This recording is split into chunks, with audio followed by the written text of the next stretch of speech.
தடை 100 வந்தாலும் செயல் வெற்றியாக்கி தரும் தாராள குணம் கொண்டவன். நீ வலை வீசும் அறிவுக்கு தொலைவானவானாகி மாறாது அருள் செய்பவன். தீராத காதலோடு திருவடியை தொழுபவர்க்கு திரவியமே தருகின்றவன்.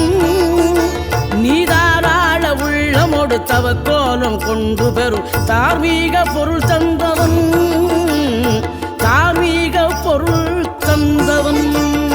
6 படை வீடும் அருள் வழங்கும் முருகா அருகே நீ ஓடோடிவா. 2 முகம் சொலிக்க 2 கரங்களுடன் ஆதரவு தரும்